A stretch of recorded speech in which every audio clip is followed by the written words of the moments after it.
Before I hung up the phone, I accidentally overheard my daughter talking to her husband, her voice bright and excited. "The old fool signed everything. We're finally getting out of debt." I sat frozen in the kitchen, the phone pressed to my ear as my own child discussed something that made my blood run cold. They didn't know I was listening. They didn't know the line was still connected. And that mistake would cost them everything. I'm truly grateful you're here with me. Before we continue, tell me in the comments, where are you watching from today? I love seeing how far this community reaches. A quick note, some elements in this story are dramatized for storytelling and educational purposes. Any similarities to real people or places are coincidental, but the message behind it is meaningful. I'm 68 years old, and I've built a lot of things in my life. Houses, bridges, a 40-year career, a family. But the hardest thing I ever had to build was a trap for my own daughter. And it started with a phone call I should have hung up. Friday evening, November 15th, 7:30. I tapped the FaceTime icon on my iPhone, still getting used to the damn thing after 40 years of preferring a pencil and paper.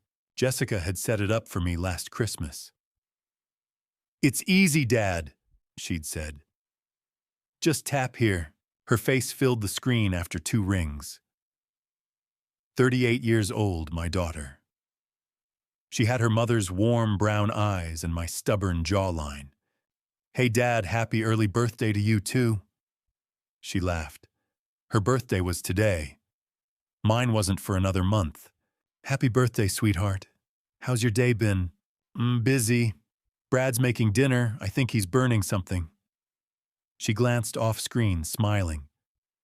"Thanks for the flowers, by the way. Your mother always said yellow roses for November birthdays." I paused. "Oh, those papers you brought last week. The estate planning documents, I signed them. They're on my desk if you need to pick them up." Something flickered across her face. Too fast to read. "Great, thanks, Dad. I'll grab them this weekend. So no rush, just wanted you to know." A clatter in her background. "I should go, dinner's about to be a disaster." "Love you, Dad." "Love you too, honey." She reached toward the screen. I thought I tapped the red button. My thumb hit glass. The image shrank. I set the phone on the arm of Margaret's old recliner and stood to stretch. That's when I heard her voice again, but she wasn't talking to me. "The old fool signed everything." Jessica's voice came through the speaker, bright with something that wasn't affection. "We're golden.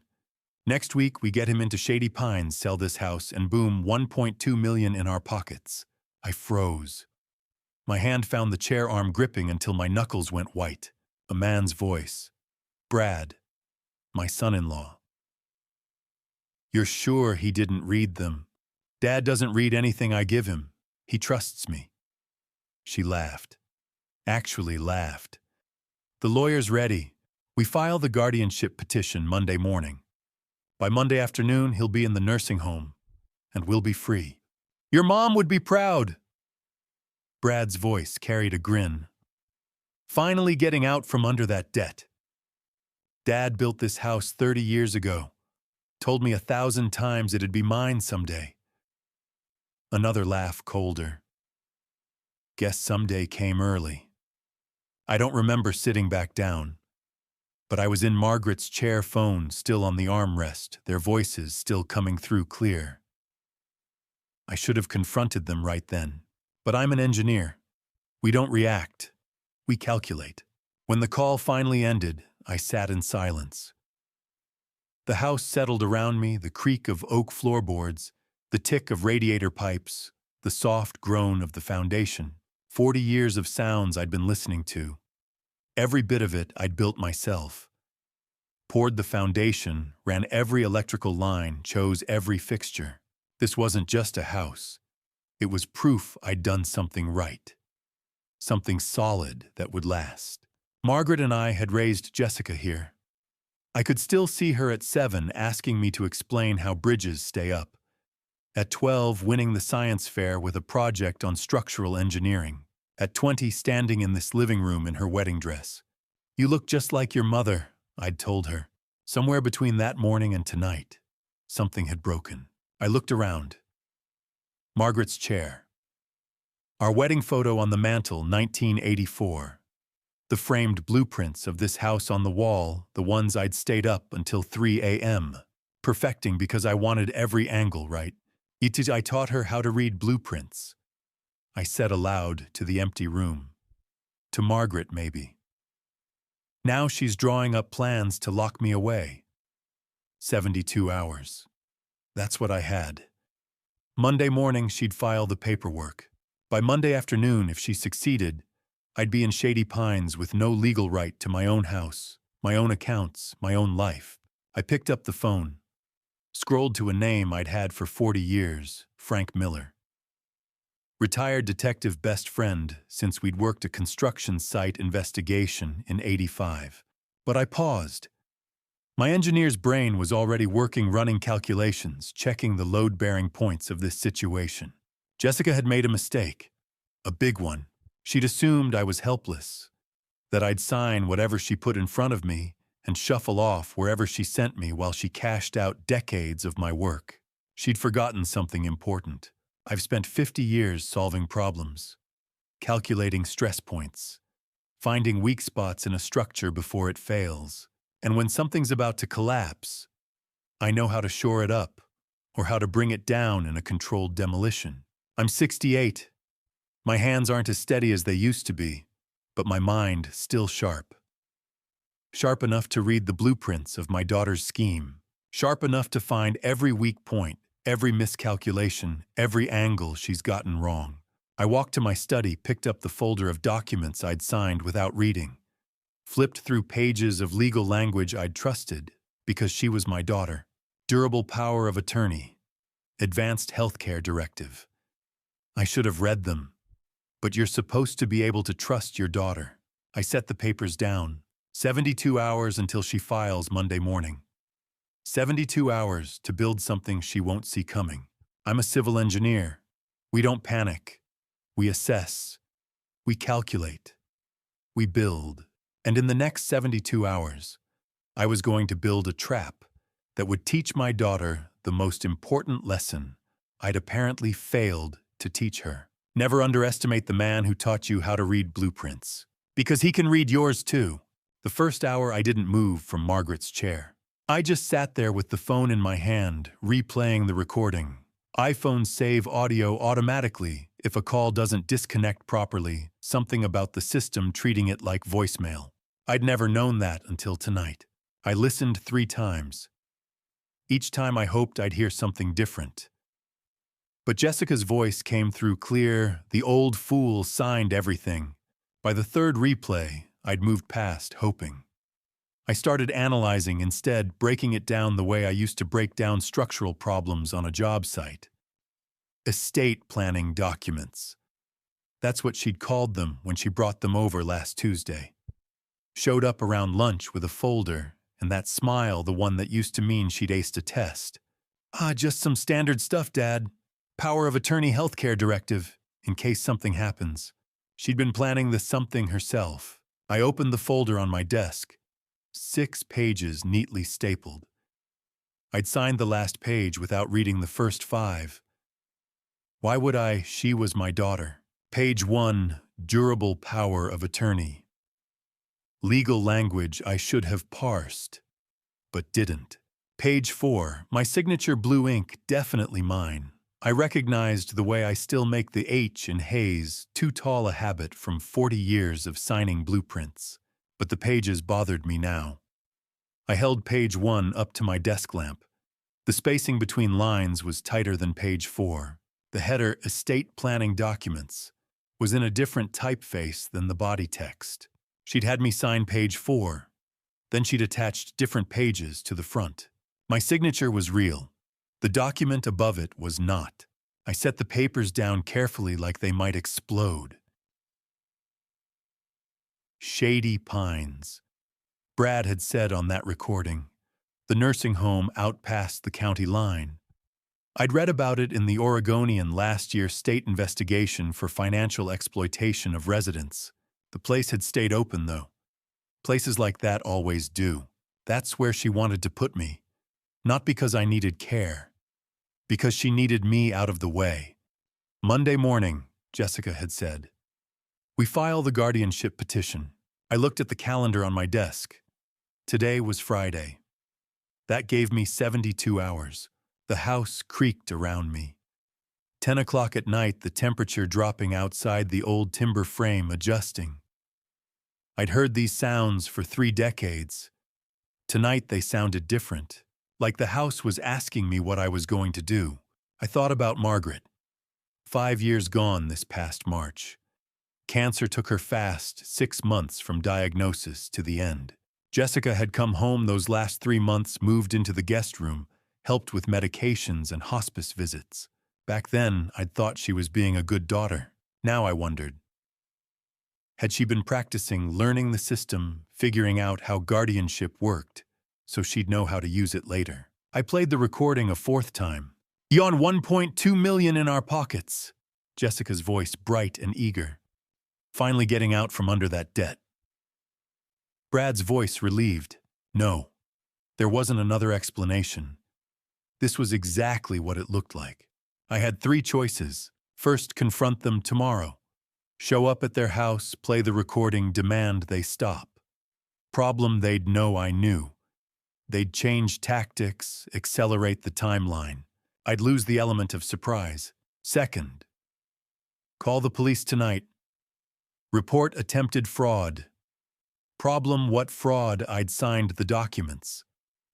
My signature was real, even if the pages were switched. The recording might not hold up. I didn't have enough evidence yet. Third, do what I'd spent 50 years doing. Assess the problem. Design a solution. Build it carefully, step by step, until it's strong enough to hold weight. I'd designed hundreds of structures in my career. Buildings, bridges, retaining walls. Each one started the same way. Understand the load. Calculate the stress points. Find the materials that could handle the pressure. This would be the same. Except the structure I was building wasn't made of concrete and steel. It was made of evidence, and strategy, and time. 72 hours until Monday morning. 72 hours to become the kind of father I'd never thought I'd have to be. The kind who fights back. I picked up my phone. Scrolled through contacts to a name I'd known longer than I'd been married, Frank Miller. Frank and I went back to 1985, a construction site investigation, where he'd been the detective, and I'd been the engineer, proving the contractor had cut corners on the rebar. We'd become friends over bad coffee and technical drawings. He'd retired from Portland PD 8 years ago, but we still met for lunch once a month. If anyone could help me think through this mess, it was Frank. The phone rang twice before he picked up. Walt. His voice was rough alert despite the late hour. It's 10 at night. What's wrong? I looked at the papers on my desk. At the phone with the recording still saved. At the living room where I'd sat and listened to my daughter plan my destruction. I need you to come over, I said. Now. Tonight. Walt, what happened? I closed my eyes. Tried to find words for something I still couldn't quite believe. My daughter's trying to destroy me, I finally said. Not with a weapon, with paperwork. And I've got 72 hours to stop her. There was a pause. Then Frank's voice came back steady and certain. I'll be there in 20 minutes. Frank's truck pulled into my driveway at 11:03. The headlights cut across the living room, and I heard the familiar diesel rattle of his old Ford, the same truck he'd been driving since retirement. He was at my door before I could open it. Walt. Frank Miller looked the same as always, 70 years old, tall and lean, gray hair, cut military short eyes that still had that cop's way of seeing everything at once. Show me. No small talk. That was Frank. I handed him my phone with the recording queued up. He listened without speaking, standing in the middle of my living room. When it finished, he was quiet for 30 seconds. This is elder abuse. he finally said.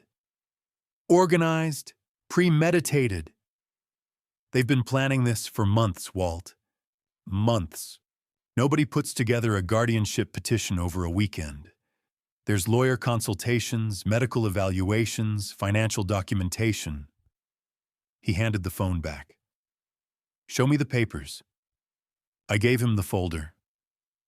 Frank pulled reading glasses from his jacket and spread the documents on my kitchen table. He examined each page the way he used to examine evidence at crime scenes. Methodical, thorough. Your signature's real, he said, pointing to page 4. But look at page 2. The text sits differently on the page. Whoever did this scanned your signature page, then printed the other pages separately and bound them together. Same paper stock, but different laser printer dots. I'd noticed the font was off. Frank saw the machinery behind it. Can we prove that? In court, with a forensic document examiner, yes, but that takes time we don't have. Frank set the papers down. You said they're filing Monday morning. 9 a.m. That's what Jessica said. Then by Monday afternoon, if the judge signs off, you lose control of your finances, your property, your medical decisions, everything. Frank sat and gestured for me to do the same. We've got 72 hours. We can't stop them from filing, but we can build a case that destroys them the moment they try. How? We need 3 things. Frank ticked them off. 1 solid proof of forgery. 2 evidence of their financial motive. Why now 3 someone on the inside who can tell us what they're planning. I thought about that. Brad's in real estate. Maybe there's money trouble. I'll dig into that tomorrow. County records, business filings, credit checks. If he's drowning, we'll find out. Frank leaned back. But the inside source is trickier. Do they have anyone close who'd help us? Tyler. The thought came immediately. My grandson, I said. Tyler. He's 16. Smart kid, wants to study engineering. He comes over most weekends to work on science projects. Jessica's son, yeah, I hesitated. He's a good kid, Frank, but he's still their kid. Which makes him either your best asset or your biggest risk. Frank's eyes were steady. 16 is old enough to understand loyalty. Question is, where does his lie? I thought about Tyler. Last Saturday, he'd been here for 4 hours building a model bridge for his physics class. We'd talked about load distribution, tension compression. He'd stayed for dinner, frozen pizza, because I still couldn't cook worth a damn. I think he'd help, I said. If I asked, you think. But you don't know. Frank stood, walked to the window. We call him in, and he tells his parents this whole thing accelerates. They file tomorrow instead of Monday. We lose our window. So what do? We test him. You call, ask him over Saturday afternoon. Something normal, homework, help, project work, whatever you usually do. You feel him out. See if he's noticed anything strange at home. Frank turned back. You don't tell him what's happening. Not yet. You just assess. Assess, engineering word. Frank knew how to talk to me. I walked to the kitchen window, looked out at the backyard. Margaret's garden was still there, overgrown now, but I couldn't bring myself to tear it out. Roses, lavender, tomatoes every summer. I could still see her out there in a wide-brimmed hat, pruning shears in hand. Jessica had helped her plant those rose bushes, had watered them every evening that summer. Now I wondered if that girl, the one who'd knelt in the dirt next to her mother, was still in there somewhere. Margaret died 5 years ago. I said, still looking at the garden. Cancer. Jessica came home those last 3 months, moved into the guest room, helped with everything, medications, hospice care. She was there when Margaret passed. I remember. I came to the funeral. She seemed so genuine, Frank, so loving. My voice caught. I thought she was being a good daughter. She might have been, then. Or maybe she was learning the system. Power of attorney medical directives. Maybe she was training for this. Frank didn't answer right away. When he did, his voice was gentler. People change, Walt. Or maybe we just finally see what was always there. I turned back. I need to know which one Jessica is. The daughter who planted roses with her mother, or the woman trying to steal her mother's house. We'll find out. Frank checked his watch. It's almost midnight. You need sleep. Tomorrow morning, I start digging into Brad Morrison Financial's business records court filings. You call Tyler, set up a meeting for Saturday afternoon.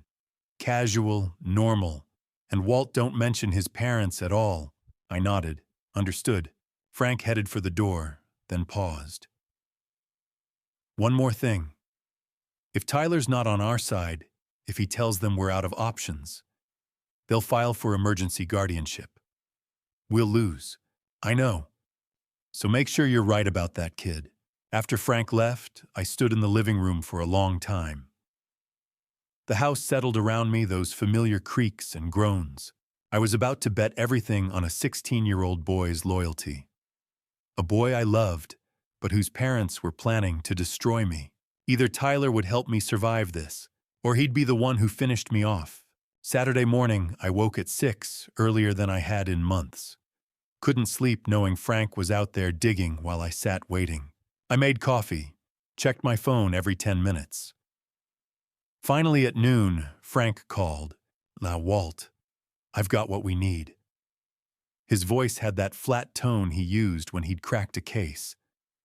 Brad Morrison is drowning. How bad? Bad enough to do something desperate. I heard papers shuffling.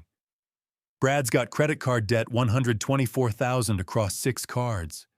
Business loans from a failed real estate venture, $723,000. Total debt, $847,000. I set my coffee cup down carefully. Nearly $1 million. His income, $68,000 a year. Mid-level real estate agent. There's no way he's servicing that debt load. He's been robbing Peter to pay Paul for at least 2 years. And so selling my house, $1.2 million. That clears his debt and gives them $350,000 to start over. Frank paused. That's not even the worst part. There's worse. I called a contact at the FBI, asked him to run Brad Morrison through their databases. 2019, Brad was investigated for real estate fraud, specifically targeting elderly homeowners, convincing them to sell below market value, then flipping properties for profit. 3 complaints. The investigation went nowhere, but Walt, the pattern's there.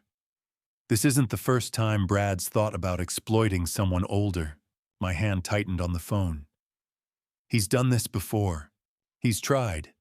This time he married into the perfect target. After Frank hung up, I looked at the text I'd sent Tyler an hour earlier. You free this afternoon? Want to show you an interesting physics problem. Tyler had responded immediately. Yes, I'll bike over around 1. Told Mom I'm staying at Jake's house this weekend. That last line. Told Mom I'm staying at Jake's house. Tyler had lied to his mother about where he was going, without me even suggesting it. Maybe that was normal teenage behavior. Or maybe Tyler had reasons to avoid telling Jessica where he'd really be. I walked through the house while I waited. Not aimlessly, deliberately. Room by room, memory by memory. The living room walls, red brick laid by hand over 3 summers in the 90s. Jessica had been 10, 11, 12 during those summers. She'd handed me bricks, asked questions about mortar ratios. The staircase, solid oak, 3 coats of varnish I'd applied on my knees. Margaret picked the color. Jessica used to slide down the banister until she decided she was too old. The kitchen remodeled in '87 when Margaret was pregnant with Jessica. I'd knocked out the wall myself, installed the cabinets, tiled the floor. This house wasn't just property. It wasn't just an asset worth $1.2 million. It was 30 years of my labor. 40 years of my marriage. Every memory of the woman I'd loved and the daughter I'd raised. If Jessica thought I'd hand it over without a fight, She'd fundamentally misunderstood her father. At 12:40, I saw movement through the front window. A figure on a bicycle pedaling up my driveway. Tyler. I opened the door before he could knock. "Hey, Grandpa!" He smiled, that easy teenage smile that hadn't learned to hide things yet. He was 16, all elbows and knees, wearing a t-shirt with some band I didn't recognize, and jeans with fashionable holes in the knees. He had glasses like I'd worn at his age. Same dark hair, same narrow face. Looking at him was like looking at myself 40 years ago. "Hey kiddo, come on in." He leaned his bike against the porch railing and followed me inside. "So what's the physics problem?" Tyler dropped his backpack by the door, interested. He was a good student. Loved science the way I had at his age. Actually, I wanted to talk to you about something else first." I gestured to the couch. "Sit down for a minute. Something in my voice must have changed." Tyler's smile faded. He sat suddenly cautious. 16 years old and already learning to read the room. This was it. The moment Frank had warned me about. I was about to test my grandson's loyalty.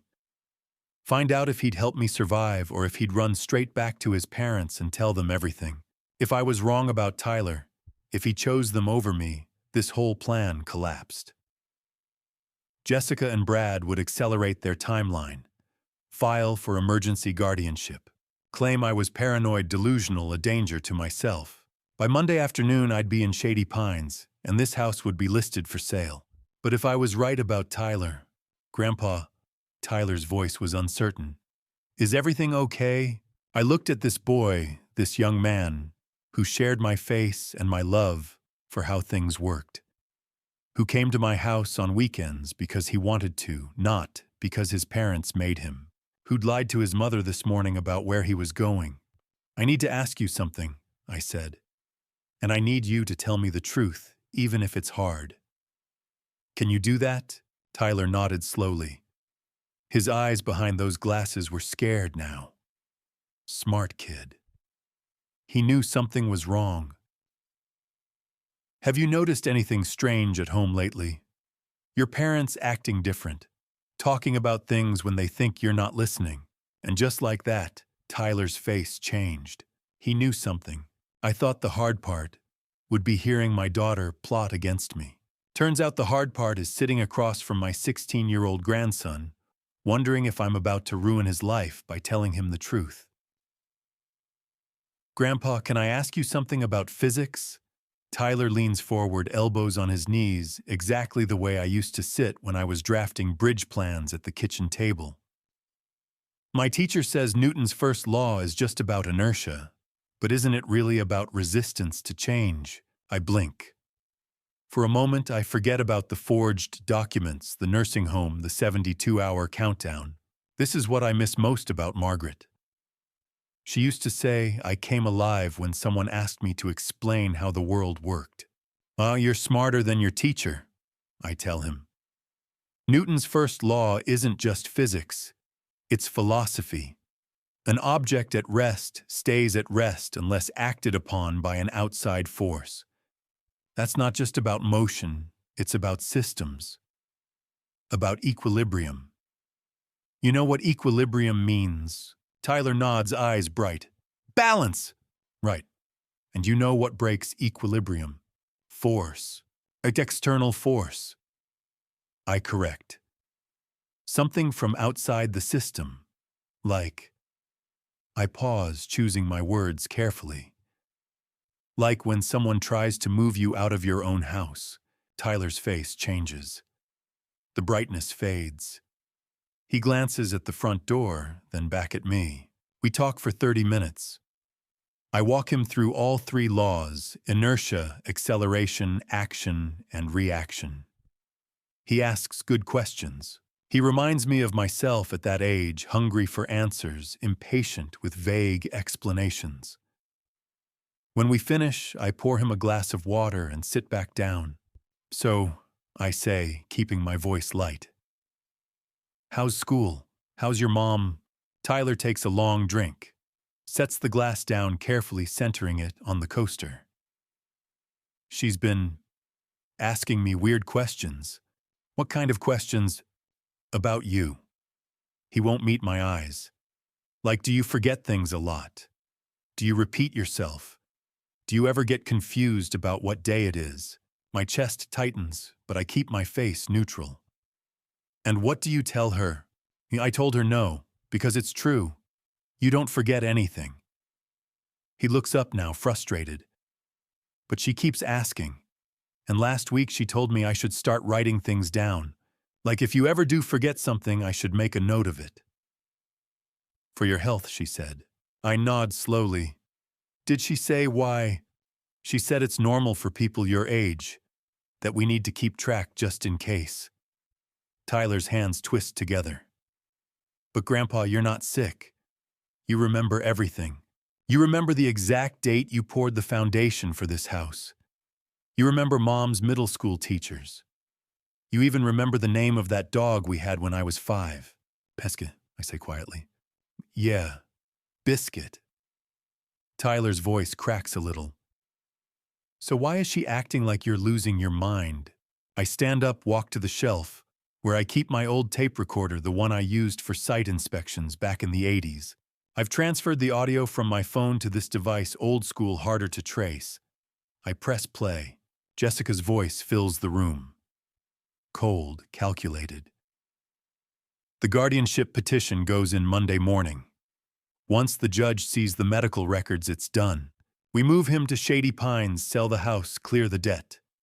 48 hours, Brad. 48 hours, and we're free. I watch Tyler's face go pale. He stares at the recorder like it's a weapon. That's Mom. I know. She's talking about putting you in a home, selling this house. I know. Tyler stands up so fast his chair scrapes backward. That's insane. You don't need a nursing home. You don't need a guardian. This is... He stops breathing hard. This is fraud. This is lying. Yes, I say, it is. He turns to me and I see at the exact moment the pieces click together in his head. The questions. The notebook. She wanted me to lie about you. She wanted me to make up stories about you being confused. My fabricated evidence. I confirm. If I ever end up in court, she'll pull out that notebook. She'll put you on the stand and ask you to testify that I'm mentally incompetent. Tyler's hands ball into fists. I won't do it. I know you won't. I walk over, put a hand on his shoulder. But I need more than that, Tyler. I need your help. He looks at me wary now. What kind of help? I reach into my pocket and pull out an old flip phone. The kind nobody uses anymore. The kind that doesn't connect to the family plan, doesn't show up on anyone's account. I bought it this morning with cash. See, I need you to be my eyes and ears, I say. Your parents talk when you're around. They think you're just a kid, so they don't watch what they say. I need you to record those conversations. I need you to send them to me. Tyler takes the phone, turns it over in his hands. You want me to spy on my own parents. I want you to help me protect myself. I keep my voice steady even though my heart is hammering. Tyler, I built this house with my own hands. I raised your mother in this house. I took care of your grandmother in this house until the day she passed. This isn't just property, it's my life. And they're trying to take it. Not because I'm sick, not because I need help, because they're in debt and they see me as a solution. He's quiet for a long time.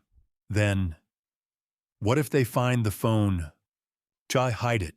Keep it off unless you're recording. Send the files to this email address.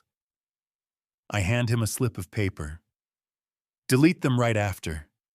Don't text me, don't call, just the recordings. What if I get caught? You won't, I lie. And if you do, I'll take the blame. I'll say I forced you. He looks at me, and I see fear in his eyes, but I also see something else. Determination. The same stubborn set to his jaw that Margaret used to have when she decided something was worth fighting for. Okay, he says, I'll do it. At 4 o'clock, Tyler gets on his bike and rides home. I watch him disappear down the street, and for the first time in 2 days, I feel something close to hope and something close to shame. I've just turned my grandson into a spy. I've asked a 16-year-old to lie to his parents to sneak around to risk his safety for my sake. Margaret would have hated this. She always said families should protect each other, not manipulate each other. But then again, Margaret never had to fight her own daughter. At 4:15, my phone rings. Frank. "I've found what you need," he says. "Come to my house tonight, 7 o'clock, and Walter, bring a strong stomach. What I dug up on Brad is worse than we thought." I hang up and stare at the recorder still sitting on the coffee table. Newton's third law: for every action, there's an equal and opposite reaction. Jessica pushed. Now I'm pushing back. Frank's living room smells like old coffee and printer ink. When I walk in at 7 o'clock sharp, he's already at the dining table, papers spread out like evidence at a crime scene. "Close the door, Walt," he says. "You're gonna want to sit down for this." I close the door. I don't sit. "What did you find?" Frank finally meets my eyes. In 40 years of friendship, I've seen him deliver bad news before. But tonight, he looks angry. "Walt," he says slowly, "Jessica didn't just forge financial documents. She forged your medical records." The room tilts. I reach for the back of a chair. Frank slides a folder across the table. 6 appointments. March through November. All under your name. All at different clinics around Portland. I open the folder and start reading. March, a memory clinic report, claiming I was confused and forgetful. May, neurology, saying I seemed disoriented, had trouble with time and directions. July, psychiatry, warning about early dementia. September and October show worsening cognitive decline. November, 2 weeks ago, a Dr. Patricia Brennan recommends immediate assisted living placement. I read through all 6 pages, my hands shaking. I've never been to any of these places. I know. Frank leans forward. She used the forged power of attorney. Called these clinics, pretended to be calling on your behalf, said you were too confused to come in. They did phone consultations, documented everything, billed Medicare. They never met you. Just took her word for it. I sit down because my legs won't hold me. All 6 calls came from Jessica's cell phone, Frank says. But the records list you as the patient. In court, the judge will see 6 months of documented decline. 6 doctors saying Walter Hayes is losing his mind. I close the folder. She built a fake medical history, step by step. Architecture, Frank says bitterly. You taught her how to plan long term. I stand. I need to go home. By the time I pull into my driveway, it's 8:15. I go straight to the side yard, to the green trash bin. Tomorrow's Sunday pickup isn't until Monday. I flip the lid and dig through the garbage. Fast food wrappers, junk mail. Then 6 white envelopes barely crumpled. Appointment reminder cards. All addressed to me. Memory Clinic. March 15th. Neurology, May 8th. Psychiatry, July 20th. Every single fake appointment. She intercepted them from the mailbox before I ever saw them. I carry them inside and spread them on the kitchen table. They're in good condition. She kept them neat, only threw them out this week because the plan was almost complete. I stare at the 6 cards and remember. 6 months ago, Jessica started calling more often, asking how I was feeling, saying things like, "Dad, you seem a little forgetful. Are you sure you're okay?" I thought she was being a good daughter. She was building a narrative. When I passed every test, remembered everything perfectly, she didn't give up. She just invented the symptoms herself. I push the cards aside and walk upstairs. Margaret's jewelry box sits on the dresser, a wooden box I built 30 years ago, inlaid with cherry and maple. I open it. Her pearl earrings, the silver bracelet, a tangle of necklaces, and an empty velvet slot where her wedding ring used to be. The memory hits sharp. Last summer, Jessica asked to borrow the ring, said she wanted it appraised for insurance. I handed it over without question. She never gave it back. I pull out my phone and search Portland pawn shops, wedding ring, 1.5 carats. 3 minutes later, I find it. Estate jewelry listing from Selwood. 1.5 carat diamond solitaire yellow gold sold July last year for $3,200. Jessica sold her mother's wedding ring. The ring I saved 6 months to buy in 1980. The ring Margaret wore every day for 40 years. She sold it over a year ago. I close the browser. I don't cry. I don't throw anything. I just stand in the bedroom that still faintly smells like Margaret's lavender lotion, and something inside me turns cold and sharp. This wasn't desperation. This was a blueprint. At 9 o'clock, I call Frank. We need a lawyer, tonight. Walt, it's 9 o'clock on a Saturday night. You owe someone a favor, don't you? Call them. I'll pay double. Frank sighs. Let me call Martin Blackwell, estate attorney. He owes me from a case in 2018. I'll tell him to clear his schedule. How fast can he move if I push tomorrow morning? Push him, I say. We've got less than 40 hours before that petition hits the courthouse. I want a plan in place before Monday sunrise. Frank's voice drops. What are you thinking? I look at the 6 appointment cards on my table. I think about Margaret's empty jewelry box. I think about my daughter's voice on that recording. 48 hours and we're free. I'm thinking that if Jessica wants to play architect, I'm going to show her what happens when you build on a rotten foundation. Frank is quiet. Then, I'll call Martin now. Be ready first thing tomorrow. I hang up and pour another cup of Folgers, the same coffee I've been drinking since 1975. I haven't slept more than 2 hours since Friday night. My body runs on adrenaline and caffeine, and something darker betrayal sharpened into a weapon. Jessica taught me something tonight. She taught me that love has limits, that blood doesn't guarantee loyalty, that the person you raised can look at you and see dollar signs. But she made one mistake. She forgot I'm not just her father. I'm an engineer, and engineers don't build things that collapse under pressure. I drain the coffee, rinse the cup, and turn off the light. Upstairs, Margaret's jewelry box sits open. I close it gently, running my thumb over the cherry inlay. I'm sorry, I whisper. I should have kept it safe, but starting tomorrow, I'm going to protect what's left. I spend the next half hour at the kitchen table organizing every document Frank gave me.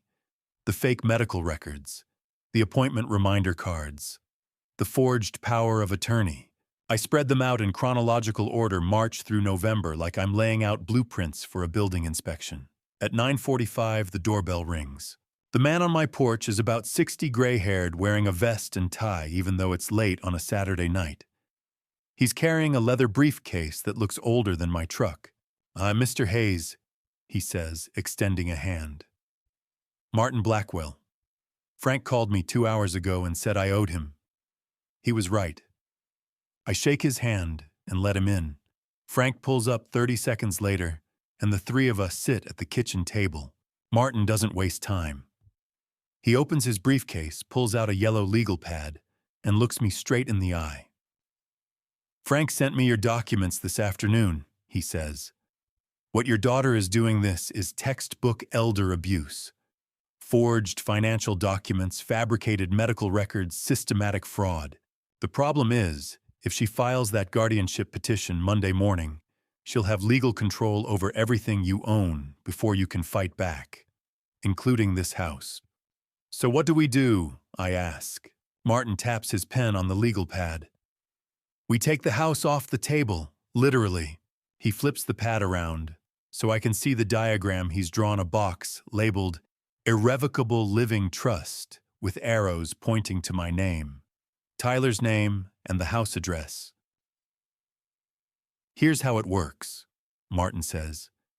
You transfer ownership of this house into an irrevocable trust. I become the trustee, the manager. Tyler becomes the beneficiary, the person who inherits when you pass. The house is no longer your legal property. You still live here, nothing changes day to day. But on paper, Jessica can't touch it. She can't sell it. She can't use it to pay her debts. Even if a judge grants her guardianship, she'll have zero control over this asset. I stare at the diagram. And she can't challenge it. She can try, Martin says. But irrevocable means irrevocable. Once you sign, even you can't undo it. That's the double-edged sword. It protects you from her, but it also means if something goes wrong, you can't take the house back.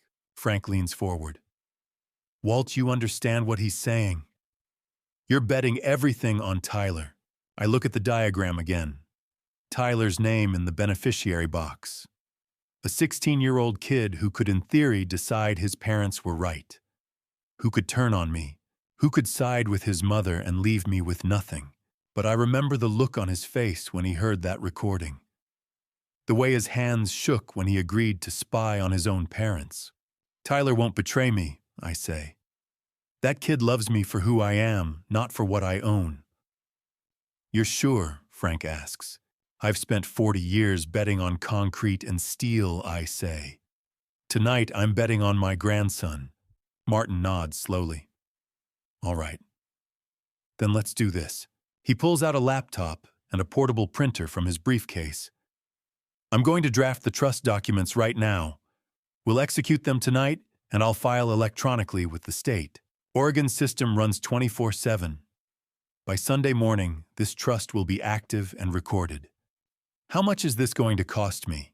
I ask. Martin gives me a thin smile. More than my usual rate, Mr. Hayes. But Frank pulled in a favor I've owed him since 2018, so let's call it even. Consider this a public service. For the next hour and 15 minutes, Martin types on his laptop while Frank and I drink coffee. The portable printer spits out pages one by one. Martin explains each section: grantor trustee, beneficiary property description, successor provisions. It's dense legal language, but the core is simple. I'm giving up ownership to protect what I've built. At 11 o'clock, Martin slides the final document across the table. Sign here, here, and here, he says, pointing to 3 highlighted lines. I pick up the pen. My hand is steadier than I expected. Irrevocable Living Trust, executed November 16th, 2024. I sign my name 3 times. Martin witnesses it, then closes the folder. I'm filing this right now. He taps a few keys on his laptop. Done. The state will process it overnight. By 8 tomorrow morning, this house legally belongs to the trust. And when Jessica files her petition Monday, I ask. She'll discover the house is no longer yours, Martin says. She'll be furious. She'll try to challenge it. But there's nothing she can do. The trust is ironclad. Frank stands, stretches. When she gets angry, she'll make mistakes. Martin packs up his briefcase and shakes my hand. Mr. Hayes, I've seen a lot of ugly family situations in my career. This one's among the worst. But you've got a solid foundation now. Don't let her knock it down. After they leave, I walk to the back window and look out at the yard. The old swing set is still there, the one I built for Jessica when she was 5 years old. The wood is weathered now, the chain's rusty, but it's still standing. I pushed her on that swing 1,000 times. Every time she'd laugh and shout, "Higher, Daddy, push me higher." Now she's trying to push me. Not up, down. I turn away from the window and head upstairs. I'm running on fumes, 3 cups of coffee, and 2 hours of sleep in the last 48 hours. But I can't stop now. At 11:30, my phone buzzes. A text from Tyler. Grandpa, Mom, and Brad just talked in the kitchen. Mom said a doctor's coming to the house tomorrow morning to evaluate you. Brad said they need medical paperwork before they file Monday. Should I record it? I text back immediately. Yes, record everything. I set the phone down and sit on the edge of the bed. Tomorrow morning, a doctor coming here. An in-person evaluation to back up those 6 fake phone appointments. Jessica's tying up loose ends, but so am I. Frank shows up at 10 o'clock Sunday morning. looking like he just rolled out of a dumpster. His shirt's wrinkled, his hair's uncombed, and he's wearing jeans with a coffee stain on one knee. "What happened to you?" I ask. "Not all this," Frank says, gesturing at himself, "is what you're going to look like in about 4 hours. Confused, disorganized, a man who can't take care of himself." He walks past me into the living room and drops a canvas bag on the couch. "Walt, you need to understand something. That doctor's coming here this afternoon to certify you're incompetent. Jessica's paying her to do it. So you're going to give them exactly what they expect, but we're going to record every word." I sit down slowly. "You want me to act. I want you to survive." Frank pulls a wrinkled button-down shirt out of the bag. "Put this on. Misbutton it.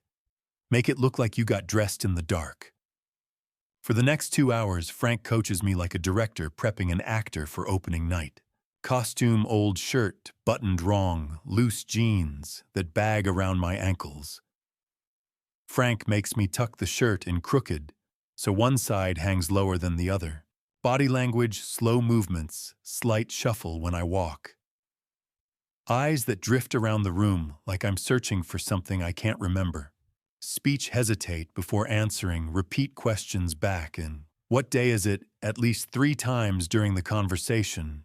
Props leave a coffee cup half full on the counter. Forget to close the refrigerator door, misplace my glasses even though they're on top of my head. "Let's run it," Frank says, sitting down across from me. "I'm the doctor. You're Walter Hayes' confused old man." He clears his throat and switches into a formal tone. "Mr. Hayes, can you tell me what day it is today?"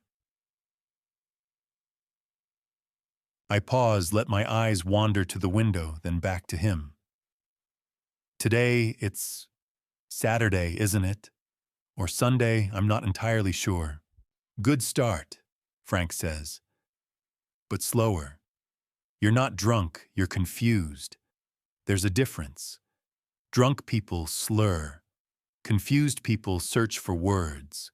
We practice for another hour." Frank fires questions at me. "What's your address? Who's the president? What did you eat for breakfast?" And I stumble through answers, mixing up details, asking him to repeat things. It feels humiliating. I'm a man who built bridges, who calculated load stress in my head, who never forgot a blueprint. Now I'm pretending to be too addled to remember my own street name. At 11:30, my phone buzzes. A text from Tyler. Grandpa just heard Mom on the phone. She said, "Dr. Brennan, you're coming at 2 o'clock, right? We need a certificate saying he's not competent. $5,000 like we agreed." I recorded it. I show the text to Frank. $5,000, he says quietly.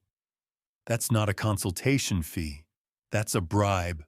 And so now we have proof," I say. "Well, we have proof she's paying a doctor," Frank corrects. "But we need proof of what the doctor says when she gets here." That's where these come in. He opens his bag and pulls out 3 small devices. The first is a clock, an ordinary wall clock, the kind you'd find in any kitchen. Except Frank unscrews the back and shows me a tiny camera lens embedded in the face. "This goes on the wall behind where you'll be sitting," he says. "It'll capture everything from a wide angle." The second device is a picture frame, another hidden camera. "This goes on the bookshelf angled toward the couch where the doctor will sit." The third is a wireless microphone no bigger than a button. "Han, this goes in your shirt pocket. Clip it to the inside seam. It'll pick up every word anyone says within 15 feet. Frank spends the next 20 minutes installing the cameras and testing the mic. He shows me the feed on his phone, 2 clear video angles, crisp audio. Everything Jessica and the doctor say will be recorded. "Just one rule," Frank says. "Stay calm. Don't break character. Even if they say something that makes you want to explode, you keep playing the confused old man. We need them to hang themselves. At 1 o'clock, I go upstairs and put on the costume. Wrinkled shirt, misbuttoned, loose jeans. I look at myself in the bathroom mirror. I'm 68 years old. I've built hundreds of structures that are still standing across 3 states. I've taught engineering students, mentored young contractors, spent 40 years earning respect in my field. And now I'm standing in my own bathroom, dressed like a man who can't figure out which buttons match which holes, preparing to act incompetent, so my own daughter can't destroy me. Is this how a man's career ends? I stare at my reflection for a long moment. Then I think about Jessica's voice on that recording. Cold, calculated. 48 hours, and we're free. No, this isn't how my career ends. This is how I fight when everything else has failed. I head back downstairs. Frank's doing a final check on the cameras. Ready? He asks. I nod. At 1:45, a black Mercedes pulls up in front of the house. A tall woman steps out from the driver's side, blonde, probably late 50s, carrying a medical bag. She's wearing a blazer and slacks, the kind of outfit that says professional, but not too formal. The passenger door opens. Jessica. She and the doctor exchange a few words on the sidewalk, then start walking toward my front door. Frank steps into the kitchen, out of sight. The cameras are recording. The mic is live. I sit down in the living chair, adjust my crooked shirt, and take a deep breath. The doorbell rings. The show begins. I stand up slowly, shuffle to the door, and pull it open. Dr. Patricia Brennan is shorter than I expected, maybe 5'6", with dyed blonde hair pulled into a tight bun.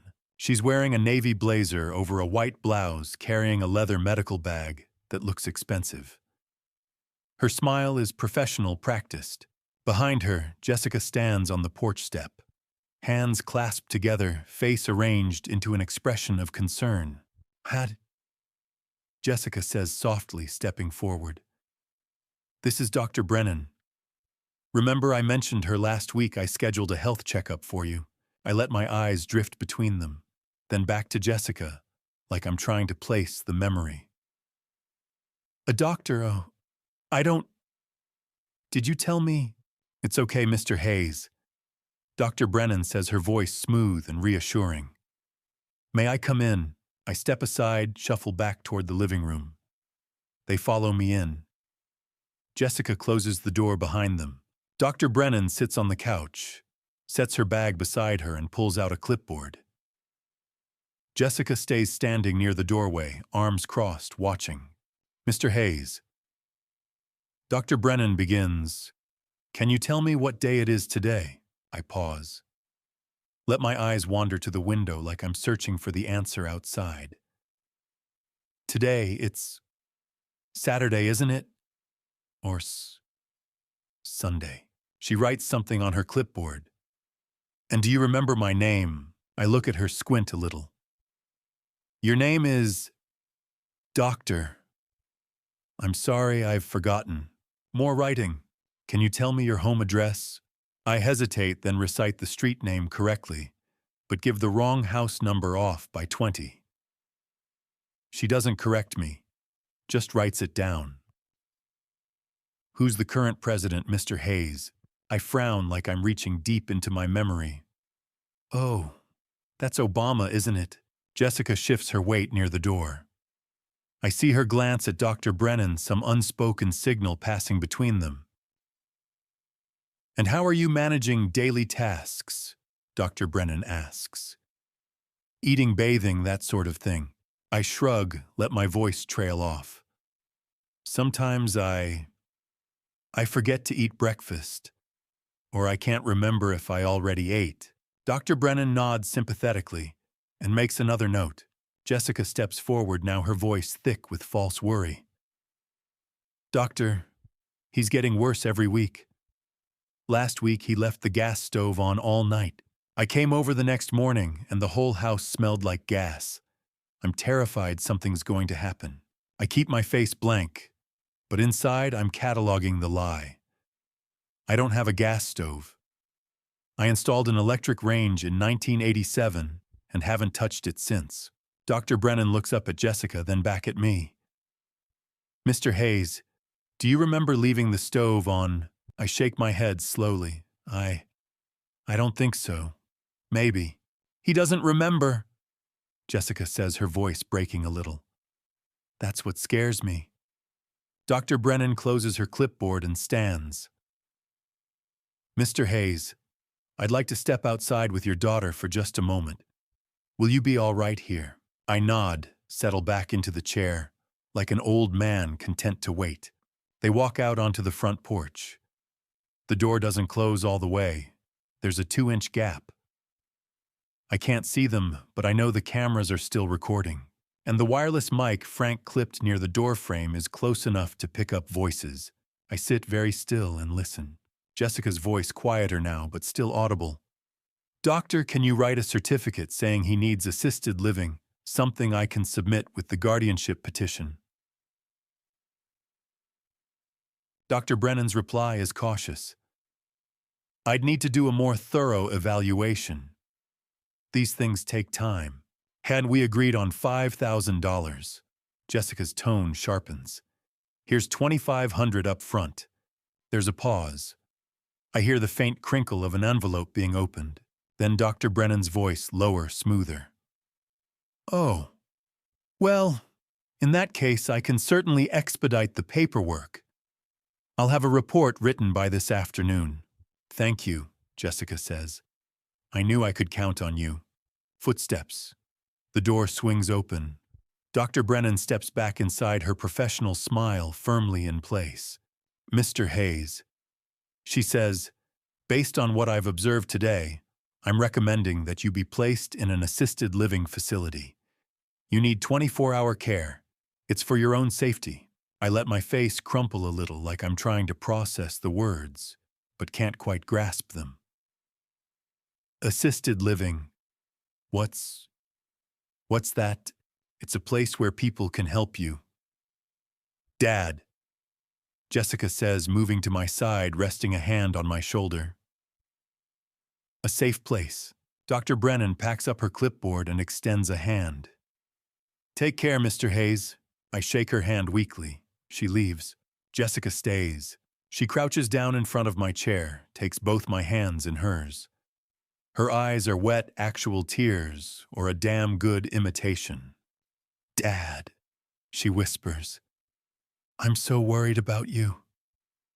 I love you. You know that, right? I look at her, let my voice waver. You're a good daughter. She squeezes my hands, stands and walks to the door. I'll call you tonight, okay? I nod. The door closes. I hear her car start the engine fading down the street. I sit there for another 30 seconds just to be sure. Then I stand up, walk to the window, and watch her taillights disappear around the corner. Frank steps out from the back bedroom. She's gone, I say. Frank pulls out his phone, taps the screen, and holds it up. The video feed is crystal clear. Jessica and Dr. Brennan on the porch, the envelope passing between them, the doctor's voice cold and transactional. I can certainly expedite the paperwork. Frank rewinds it, plays it again. The audio is perfect. Every word. Walt. He says quietly, we got her. Bribery.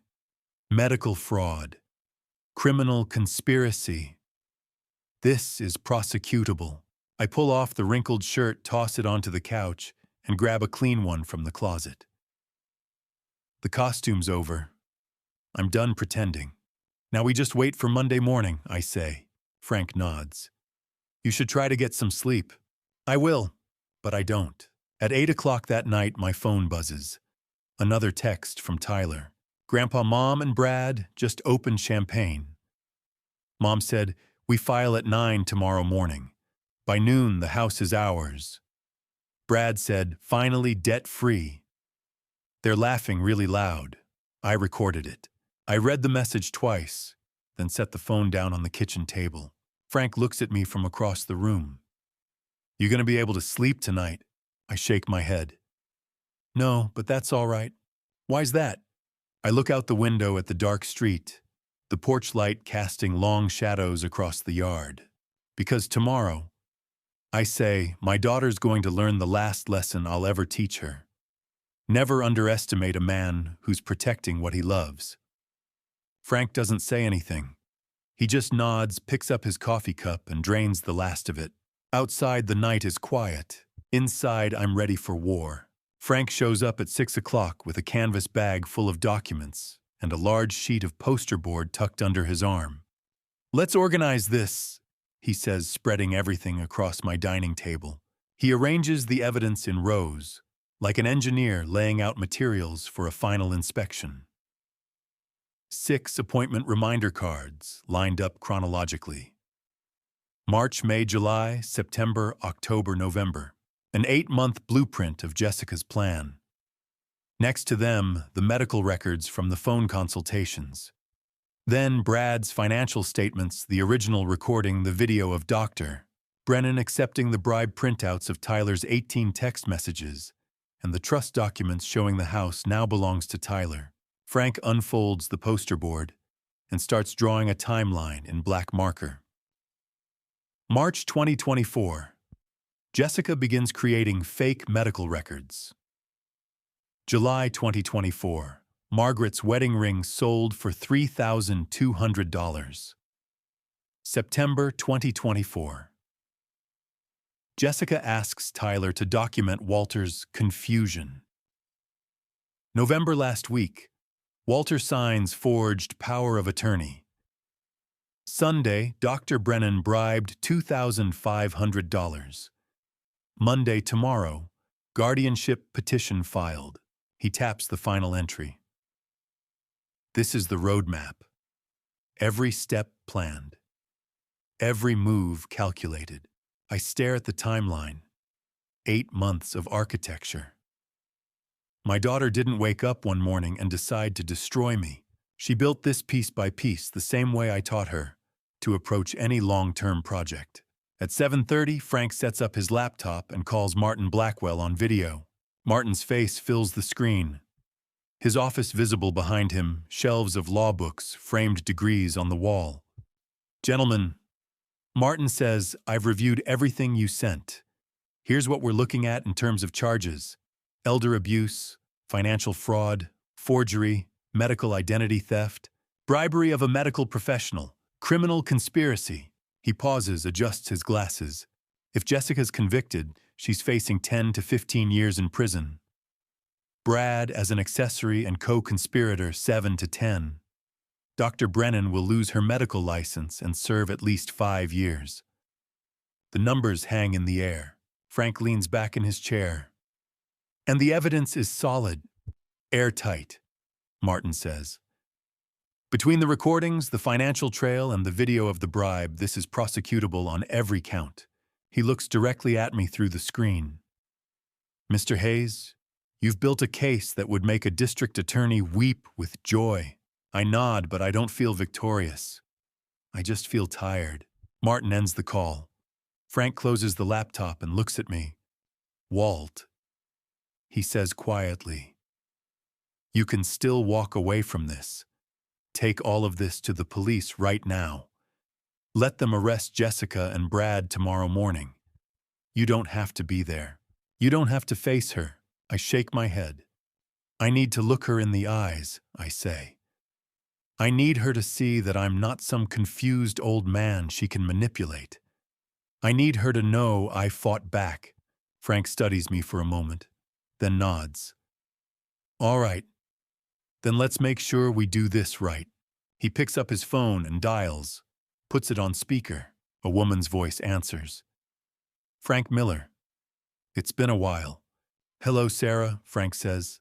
"I need a favor." "Detective Sarah Patterson, Portland, PD Elder Abuse Division." Frank worked with her 15 years ago on a contractor fraud case. She's sharp, methodical, and she doesn't play games. Frank explains the situation, gives her the broad strokes. "The evidence, we have the plan for tomorrow." Kwanchin. Sarah says slowly, "You're sure about this if we move too early, or if the evidence isn't as solid as you think they'll walk?" "I'm sure," Frank says. "Tomorrow morning, 9:30. Come to this address." We'll have everyone in one room, Jessica, Brad, the evidence, and Mr. Hayes. You can take it from there. There's a long pause. Then, I'll be there. And Frank, this better be as good as you say it is. It is. He hangs up. At 8 o'clock, my phone buzzes. Tyler's text, Grandpa, Mom, and Brad just opened champagne. Mom said, "We file at 9 tomorrow morning. By noon, the house is ours." Brad said, "Finally debt-free." They're laughing really loud. I recorded it. I show the text to Frank. He reads it, sets the phone down, and shakes his head. "They think they've already won," he says. "Let them think that," I reply. After Frank leaves, I sit alone at the dining table, surrounded by the evidence. The timeline chart. The recordings. The forged documents. Everything Jessica built to bury me now turned into the foundation of her own collapse. I walk upstairs and pull out the old photo album from the closet, the one Margaret used to flip through on Sunday afternoons. There's Jessica at 6 years old, missing her 2 front teeth, laughing at something I said while we built a birdhouse in the garage. Jessica at 12, holding a blue ribbon from the school science fair. First prize. I was so proud I framed the newspaper clipping. Jessica at 20 on her wedding day. I'm walking her down the aisle, her hand tucked into the crook of my arm. She's smiling. I'm smiling. Margaret's crying in the front row. I close the album. Somewhere between that gap-toothed little girl and the woman who tried to bury me alive, something broke. I don't know when. I don't know why. But tomorrow I'll give her one last chance to explain before the prison doors close behind her. I walk back downstairs. The house is clean organized. Frank removed the cameras this afternoon. They'd done their job. I've laid out a suit for tomorrow, the first time I've worn one in 6 months. I want to look like myself. Not a confused old man, not a victim. Just Walter Hayes, engineer, father, fighter. At 10 o'clock, I lie down on the bed, the same bed Margaret and I shared for 35 years. The room still smells faintly like her lavender lotion even after all this time. I whisper into the dark. "Margaret, if you're watching this, what would you say?" I can almost hear her voice. Soft, steady. "Do the right thing, Walt. Protect Tyler. And let Jessica know love doesn't mean weakness." I nod to the empty room. Tomorrow it all ends. I wake at 6 in the morning after 3 hours of sleep that felt more like falling than resting. I make coffee, Folgers same as always, and stand at the kitchen window watching the sun rise over Portland. November fog rolls through the streets in soft gray waves, the kind of morning that makes the city look like a watercolor painting, beautiful and cold. 30 years ago, I stood at this exact window and watched a crew pour the foundation for this house. Margaret was pregnant with Jessica then. I remember thinking, this is what I'm building for. A family, a future, something solid. I take a sip of coffee. It burns going down. At 7:15, my phone buzzes. A text from Tyler. "Grandpa, Mom told me to stay home from school today. She said, 'We're going to have good news soon.' I told her I wanted to come see you first. She said, 'Okay, that my friend Jake can pick me up from your house and take me to school after.' I'm biking over now. Are you ready?" I text back, "I'm ready. Are you?" 3 dots. Then yes. "I love you, Grandpa." I stare at the screen. Tyler hasn't said those words to me since he was 12 years old. 4 years of silence. And now on the morning, everything falls apart. He says it. I set the phone down before I start shaking too hard to hold it. At 7:45, there's a knock at the door. I open it, and there's Tyler wearing his school uniform, khaki pants, white polo backpack slung over one shoulder. He looks so young, too young to be tangled up in this. "You okay?" I ask. He shakes his head. "No. But I know this is the right thing to do." I pull him into a hug. He's taller than he was a year ago, almost my height now. I can feel him trembling. "Whatever happens today," I say quietly, "you remember this, none of this is your fault. You didn't cause it. You didn't ask for it. And you're the hero in this story, not the villain. Tyler nods against my shoulder. When he pulls back, his eyes are red, but he's not crying. Where do you want me? He asks. Living room, just sit, I'll handle the rest. At 8:15, Frank arrives. He's not alone. Detective Sarah Patterson steps out of the passenger side of Frank's truck. She's in her mid-40s, wearing jeans and a plain jacket, nothing that screams cop. Her hair's pulled back in a ponytail, and she's got the kind of face that's seen too many bad situations to be surprised by one more. Frank introduces us. Sarah shakes my hand, firm grip, direct eye contact. Mr. Hayes, she says. I've reviewed all the evidence Frank sent over. This is the clearest case of elder abuse I've seen in 15 years. But I need to make sure you understand. Once I walk in there and make arrests, there's no turning back. Your daughter will go to jail, so will her husband. This is your last chance to change your mind. I look at her for a long moment. Then I say, Detective, I spent 40 years building bridges. You know what happens when a bridge's foundation is rotten. She tilts her head slightly. It collapses, I continue, and it takes people down with it. My family's foundation is rotten. If I don't replace it now, the whole thing's going to fall. Sarah studies me, then nods. All right, here's the plan. I'll stay in my car parked down the street. When you're ready, when they've said enough to incriminate themselves, you text Frank. He'll signal me, and I'll come in. Don't try to do this alone. Understood. Understood. Frank claps me on the shoulder. I'll be in the kitchen. They won't see me, but I'll hear everything. If they try to run, I'll block the back door. Okay. Sarah heads back to her car. Frank goes inside and positions himself in the kitchen out of sight from the living room. I check the clock. 8:50. I walk into the living room. It's spotless. I cleaned it last night, arranged the furniture, made sure everything was in order. It looks less like a home and more like a courtroom. Tyler's sitting on the couch, hands folded in his lap, staring at the floor. I sit down in Margaret's chair, the one she used to curl up in on Sunday afternoons with a book and a cup of tea. My hands are shaking. I try to steady them, but I can't. Tyler reaches over and takes my hand in his. You're so strong, I whisper. I'm proud of you. He squeezes my hand and doesn't let go. At 9 o'clock, the doorbell rings. I stand, take a breath, walk to the door and open it. Jessica's standing on the porch, dressed in a black blazer and slacks. Her hair pulled back in a tight bun. She looks polished, professional, like someone about to close a business deal. Behind her, Brad's wearing a gray suit and carrying a leather briefcase. He looks calm, confident. Morning, Dad, Jessica says brightly. You ready? We've got the appointment with the lawyer at 9:30. I know it's early, but we want to make sure everything's finalized today. Brad nods. Morning, Dad. The word tastes like ash in my mouth.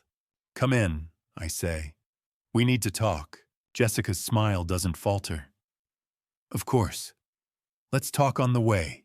No, I say.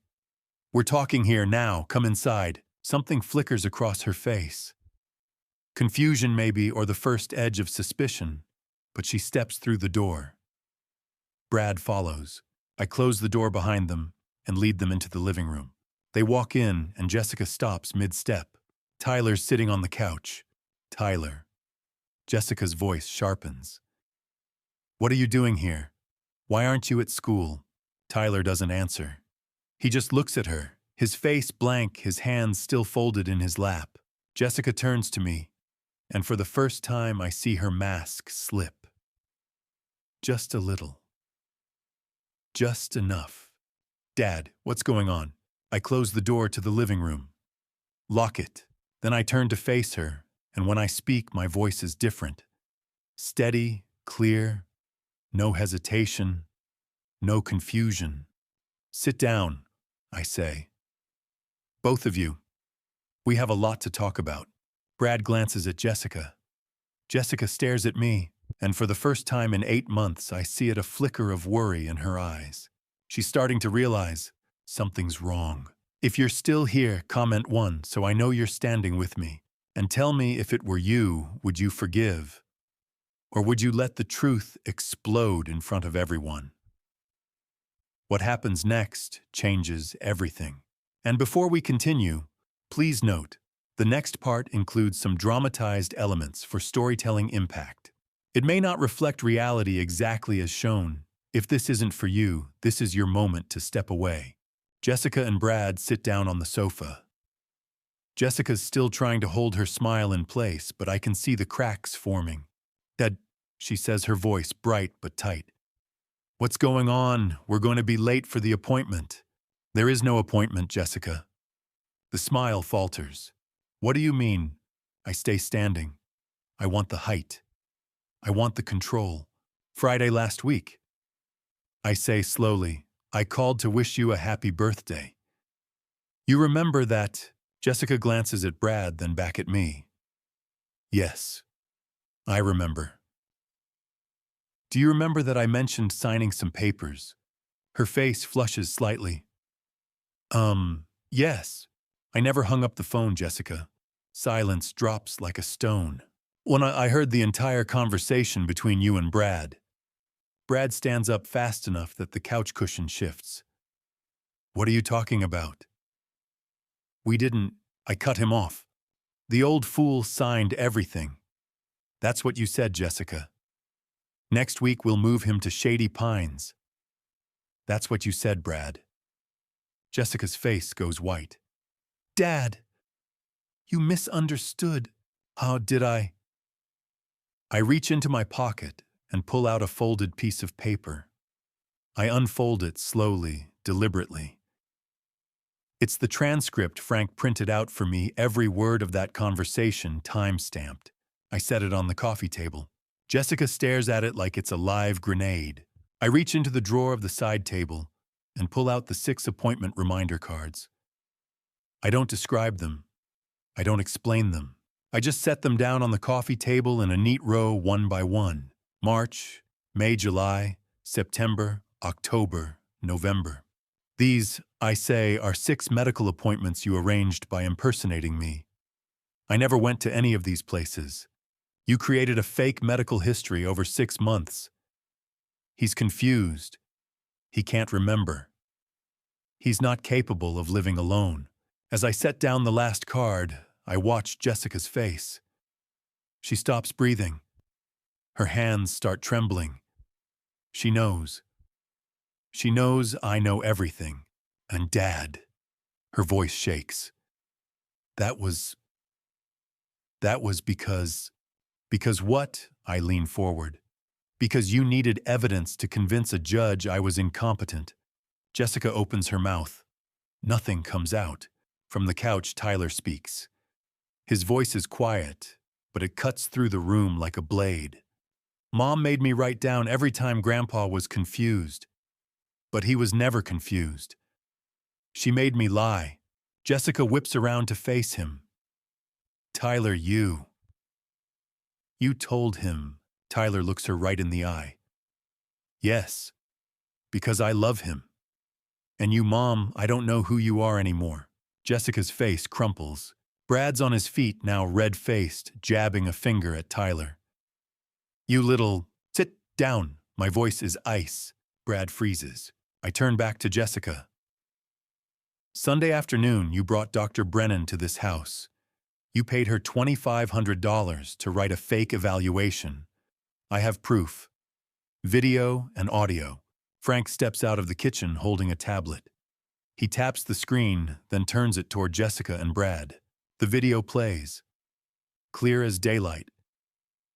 Jessica on the front porch, handing Dr. Brennan an envelope. The rustle of paper. Dr. Brennan's voice smooth and transactional. Okay. I'll have the report written by this afternoon. Brad explodes. You set us up, you... Yes, I say calmly. I did. I let that hang in the air for a moment. Then I continue. Now about this house. I gesture around the living room. The house you were planning to sell to pay off Brad's $847,000 in debt. I have bad news for you. Jessica's eyes widen. I transferred ownership of this house into an irrevocable trust. The beneficiary is Tyler. This house doesn't belong to me anymore. It belongs to your son, and you can't touch it. Jessica's whole body sags. She looks like someone just pulled the ground out from under her. Dad. Her voice is barely a whisper. What did you do? I protected what I built. I sit down in Margaret's chair across from them. I'm tired. So tired. But I'm not done. I built this house with my own hands, I say. Your mother picked out the paint colors for every room. I thought this house would be your inheritance. I thought it would be something you'd want to keep to pass down to Tyler. But you didn't want a legacy. You just wanted cash. Jessica's crying now. Real tears, not the fake ones from Sunday. You don't understand, she chokes out. We're drowning in debt. We had no other choice. You could have asked me for help. She stares at me. You could have come to me and said, Dad, we're in trouble. We need help. I would have helped you, Jessica. I would have figured something out. But you didn't ask. You decided it was easier to bury me alive and take what you wanted. Her face twists. I'm sorry. I'm so sorry. Do you remember your mother's wedding ring? Jessica blinks, thrown by the sudden shift. The one you borrowed last year. I continue to get it appraised for insurance. Her mouth opens, closes. I found the receipt, Jessica. You sold it. $3,200. She doesn't deny it. She just sits there, tears streaming down her face. That ring, I say quietly, is the one I gave your mother 40 years ago. I saved for 6 months to buy it. She wore it every single day until the day she died, and you sold it like it was a piece of junk at a yard sale. Jessica covers her face with her hands. Brad suddenly stands. That's it. We're leaving. You can't prove anything, old man. I look up at him. My voice is cold, flat. Sit down. I don't have to listen to you. Detective Patterson. I call out, please come in. The front door swings open. Detective Sarah Patterson steps into the living room, wearing her full uniform badge glinting on her chest. Behind her are 2 other officers in uniform. Brad's face goes gray. Sarah looks at Jessica and Brad with the calm, professional expression of someone who's done this 1,000 times. Jessica Hayes Morrison, she says. Brad Morrison, you're both under arrest for elder abuse, financial fraud, forgery, and bribery of a medical professional. She steps forward, pulling a pair of handcuffs from her belt. You have the right to remain silent. Anything you say can and will be used against you in a court of law. You have the right to an attorney. If you cannot afford an attorney, one will be provided for you. Jessica doesn't move. She just stares at the handcuffs like she can't believe they're real. Brad tries one last time. This is insane. We didn't... Turn around, Mr. Morrison, Sarah says. Hands behind your back. One of the officers steps forward and cuffs Brad. He doesn't resist. He just stands there, face red, jaw clenched. Sarah turns to Jessica. Miss Hayes Morrison. Jessica finally looks up. Her mascara is smeared. Her hair's fallen out of the bun. She looks small, broken. Stand up, please, Sarah says gently. Jessica stands on shaking legs. Sarah cuffs her wrists behind her back. I watch it all happen. I don't feel victorious. I don't feel relieved. I just feel tired. Tyler's sitting beside me, gripping my hand so hard his knuckles are white. It's okay, I whisper to him. It's over now. Sarah nods to the other officers, and they start leading Jessica and Brad toward the door. Jessica turns back one last time, looking at me over her shoulder. Dad, she says, her voice breaking. I really am sorry. I don't answer. The door closes behind them, and just like that, it's over. Brad's shouting before the handcuffs are even on. This is a trap, he yells, twisting towards Sarah. That old man set us up. This whole thing is... Sarah's voice cuts through calm and professional. Mr. Morrison, all the evidence we've collected was obtained legally. You have the right to remain silent. I strongly suggest you use that right. Brad's face goes redder, but he shuts his mouth. I look at Jessica. She's not shouting. She's not fighting. She's just sitting on the couch, perfectly still, staring at me. Tears stream down her face, but she doesn't wipe them away. "Dad," she whispers. "You're really doing this to me?" I meet her eyes. "No, Jessica. You did this to yourself." One of the officers, young guy, maybe 35, nameplate says Ramirez steps forward and pulls Brad's arms behind his back. The handcuffs click into place. Brad jerks forward, trying to pull away. "Hey, I'll sue," Brad shouts. Frank, still standing by the kitchen doorway, speaks up. His voice is cold, flat. "You won't do anything, Brad. You're going to prison for 7 to 10 years. And when you get out, everyone in this city will know you're the guy who preys on old people." Brad's mouth opens, closes. He looks at Frank like he wants to say something, but nothing comes out. Sarah walks over to Jessica. "Mrs. Morrison, stand up, please." Jessica doesn't move at first. Then slowly she rises to her feet. Her hands are shaking. Sarah pulls out a pair of handcuffs. The metallic click as she opens them echoes through the room. She guides Jessica's hands behind her back, and then, click, the sound of the lock snapping shut fills the silence. I watch it happen, and for a moment time feels like it's stopped.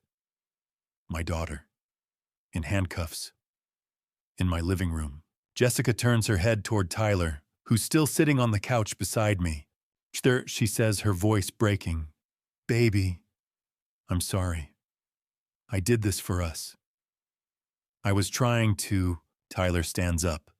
He takes a step back away from her. "No," he says. His voice is quiet, but it's steady. "You did this for money. You didn't care about Grandpa. You didn't care about me.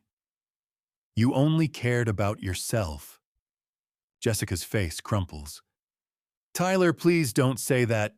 "I'm staying with Grandpa," Tyler says. "You made your choice." Jessica sobs once hard, but Tyler doesn't move. He just stands there looking at her like she's a stranger. Frank steps forward and hands Sarah a small USB drive. "Everything you need is on here," he says. The video of Dr. Brennan accepting the bribe, the FaceTime recording, the forged medical records, financial evidence, and 18 audio recordings from Tyler documenting their conversations. Sarah takes the drive, walks over to the side table, and plugs it into her laptop. She scrolls through the files for maybe 2 minutes, then looks up and nods. "Mr. Hayes," she says, "this is one of the strongest cases I've ever seen. Thank you for your cooperation." I don't say anything, I just nod. Sarah gestures to Officer Ramirez, and he starts leading Brad toward the door. Brad's still muttering under his breath something about lawyers, about how this won't stick. But nobody's listening. As Sarah guides Jessica toward the door, Jessica stops. She turns back to look at me one last time. "Dad," she says, her voice barely audible. "Can't you forgive me?" I don't answer right away. I just look at her, at the woman who used to be my daughter. Finally I speak. "You ask me about forgiveness," I say quietly. "You tried to bury me alive. You forged my medical records. You sold your mother's wedding ring. You used your own son to build a case against me. And now you ask me about forgiveness." Jessica's face twists. "Dad, I'm your daughter." You used to be," I say. "Now I don't know who you are." She stares at me for a long moment. Then Sarah gently pulls her toward the door. I follow them outside. 2 police cars are parked at the curb, one for Jessica, one for Brad. A few neighbors are standing on their porches, watching.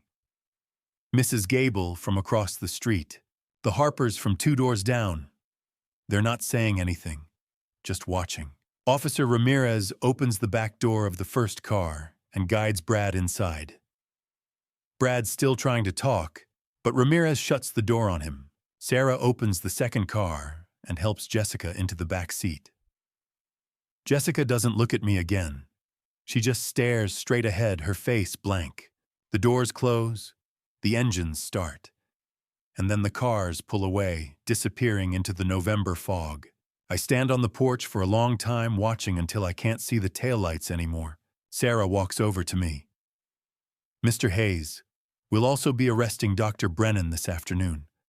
She'll lose her medical license and face up to 5 years in prison." I nod. "Good. She deserves it." Sarah gives me a small, professional smile.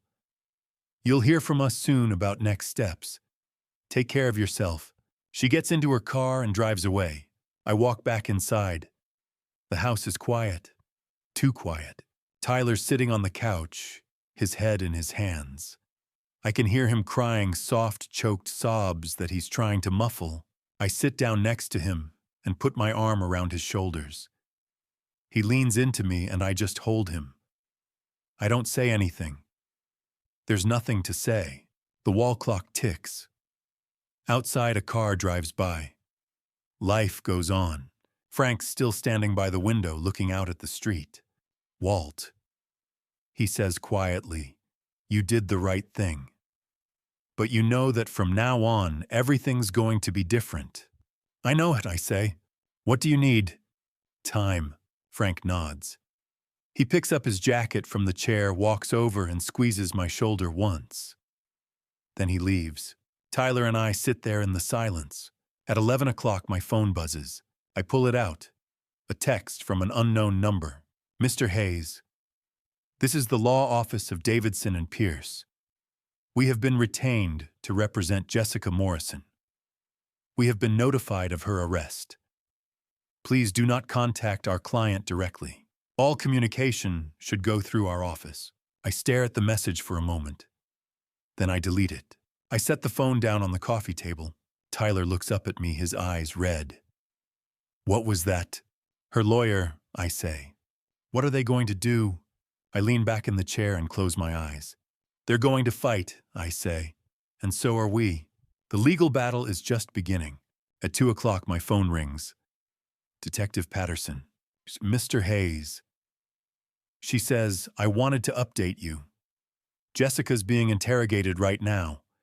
She's admitted to some of the charges, but she's blaming most of it on Brad. Says he forced her into it."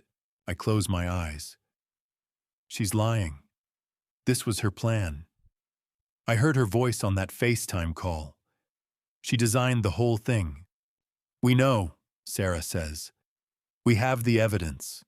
But I wanted you to be aware she's still trying to deny responsibility." There's a pause. Then she continues. "Brad, on the other hand, confessed to everything. The $847,000 in debt. Convincing Jessica to sell your house. Bribing Dr. Brennan. He's already asking for a plea deal, hoping for 5 years instead of 10. And Jessica, she's asking to see you." "No." Sarah doesn't push. "Understood. I'll let you know if anything changes." She hangs up. I sit there for a long time, staring at the phone in my hand.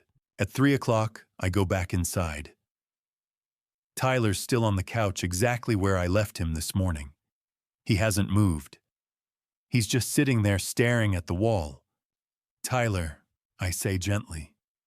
"Have you eaten anything?" He shakes his head. I walk into the kitchen and make a sandwich.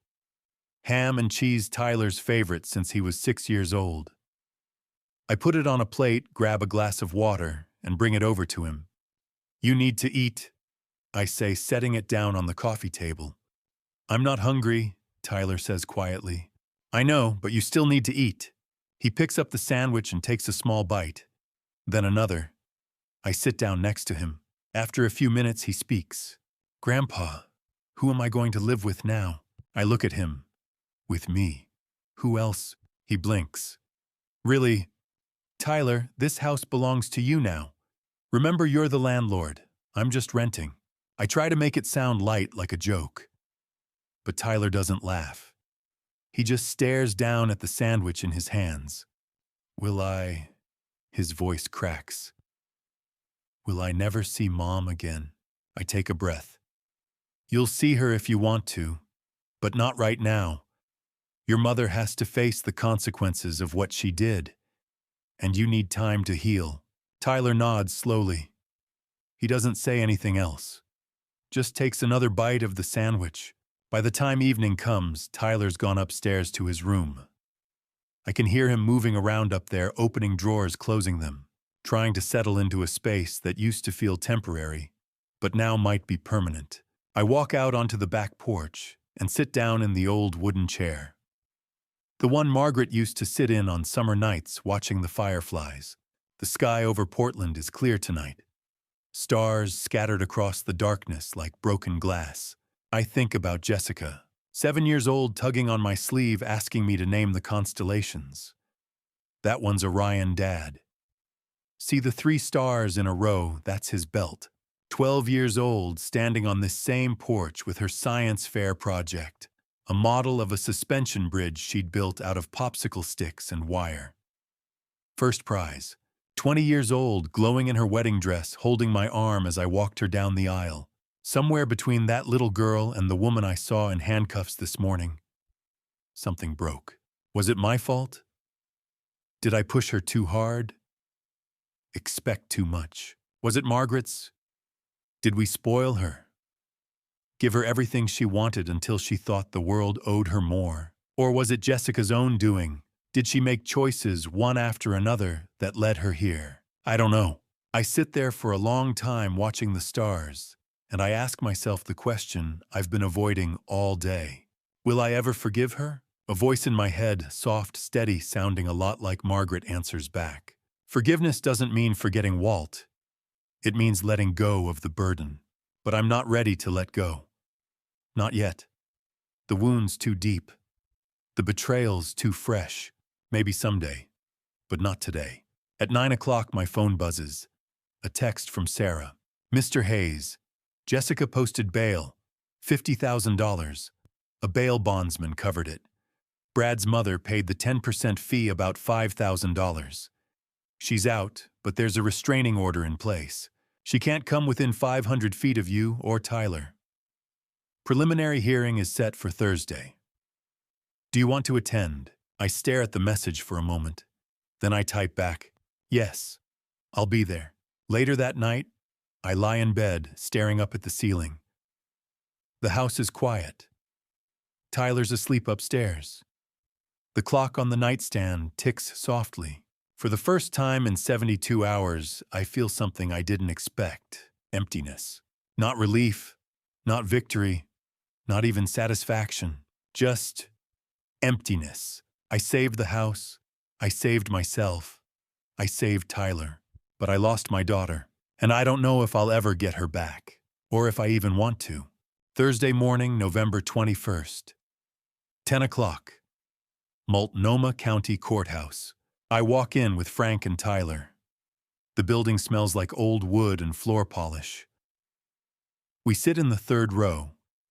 Up front at the defendant's table, Jessica and Brad sit in orange jumpsuits. They haven't been given civilian clothes, yet this hearing was scheduled too fast.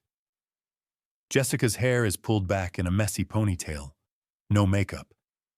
She looks 10 years older than she did on Monday. Judge Carol Whitfield enters.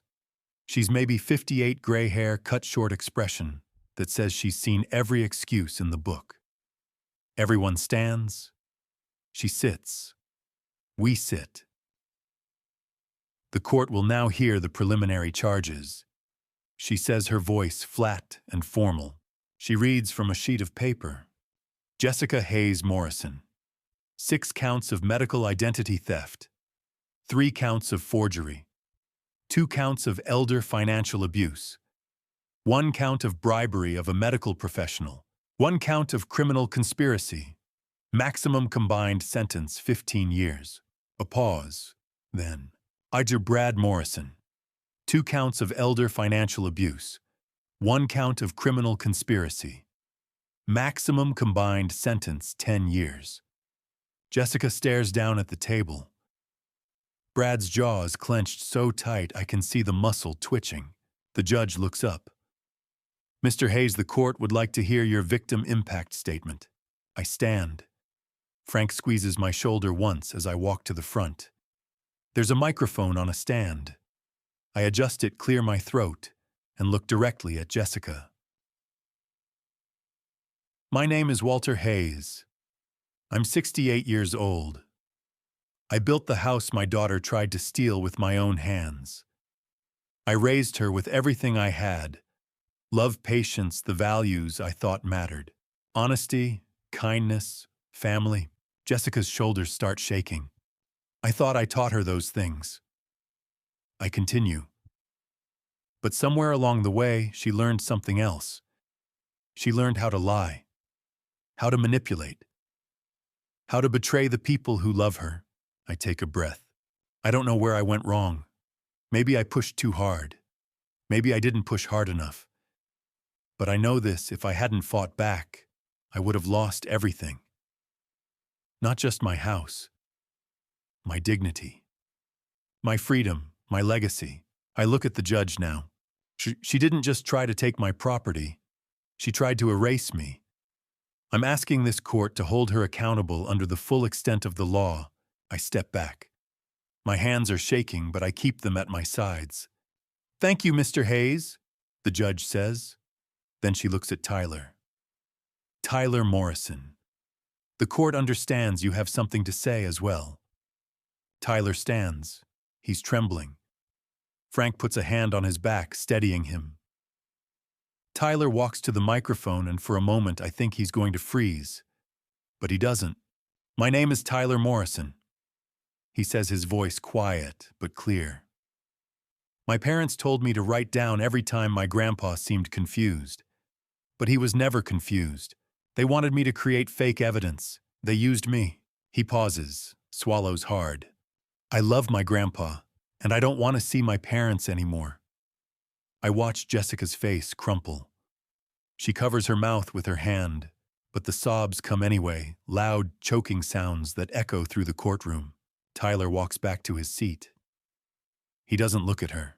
Jessica's lawyer stands. He's a public defender. She can't afford a private attorney anymore. He's young, maybe 30, and he looks tired. Your Honor. He says, my client acted under extreme financial pressure. Her husband accrued nearly $1 million in debt. She was desperate, I think. But don't say desperation doesn't justify trying to bury your father alive. Judge Whitfield leans forward, her expression cold. The court has reviewed the evidence extensively, she says. This is one of the most calculated, sophisticated elder abuse schemes I have encountered in 20 years on the bench. The defendants acted with premeditation and a complete disregard for the victim's well-being. She pauses. Jessica Hayes Morrison and Brad Morrison are hereby remanded to custody without bail until trial. The previous bail order is revoked. Trial is scheduled for 3 months from today. Jessica shoots to her feet. No, Your Honor, please, I have a son. I need to take care of my son. The judge's gaze doesn't soften. You made a choice when you decided to deceive and exploit your father, Ms. Morrison. Officers return the defendants to custody. 2 officers step forward. Jessica's still talking, pleading, but the judge has already moved on. The officers guide Jessica and Brad toward the side door. Jessica turns back one last time, looking at Tyler. Tyler, she says, her voice breaking. Mom loves you. Tyler turns his face away. She looks at me. Dad. I'm sorry. I don't answer. The door closes behind her. Outside the courthouse, Detective Patterson is waiting. Mr. Hayes. She says, I wanted to let you know we arrested Dr. Brennan yesterday afternoon. She confessed to accepting $2,500 from Jessica.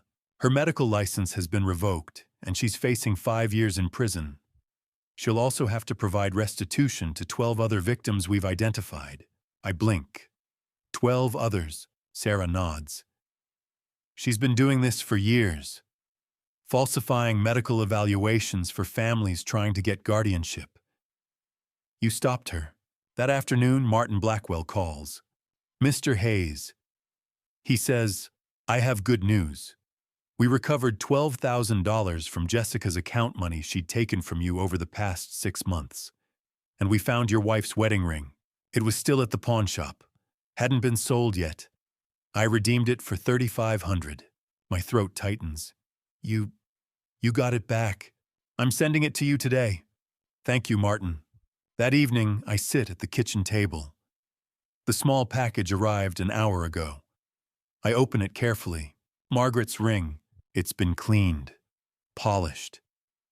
It looks exactly the way it did the day I slipped it onto her finger 40 years ago. I carry it upstairs and place it back in the jewelry box, right next to her photo. I close the lid gently. You're home, I whisper. My phone buzzes. An email notification. I pull it out and read the subject line. From Jessica Morrison, Multnomah County Jail. Subject, please read this, Dad. The preview text says I'm writing you a letter. I want to explain everything. Please just read it. I stare at the screen. My finger hovers over the open button. Should I read it? A week passes. I still haven't opened the email. Frank stops by on a Saturday morning. We're sitting on the back porch drinking coffee when he asks, Have you read it yet? I know what he's talking about. No. Are you going to? I set my cup down. I don't know. If I read it, I'm afraid I'll soften.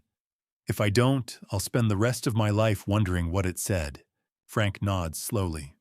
That's a hell of a choice. Yeah, he doesn't push. That's one of the things I've always liked about Frank. He knows when to talk and when to shut up. That weekend, when Tyler's upstairs doing homework, I sit down in the living room and pull out my phone.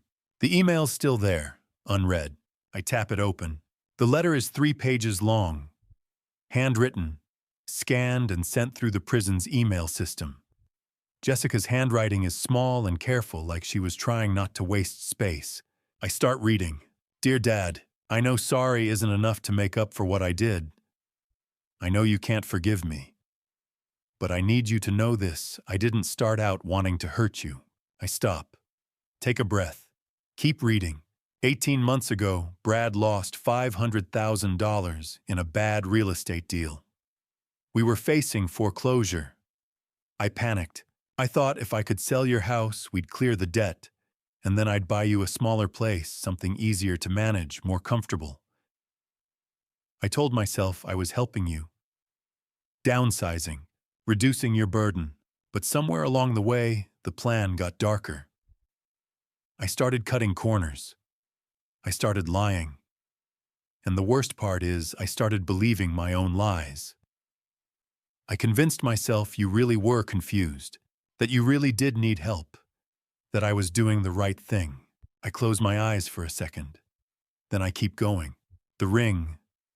Dad selling Mom's ring was the worst thing I ever did. I was desperate. I needed the money fast, and it was the only thing I had that was worth anything.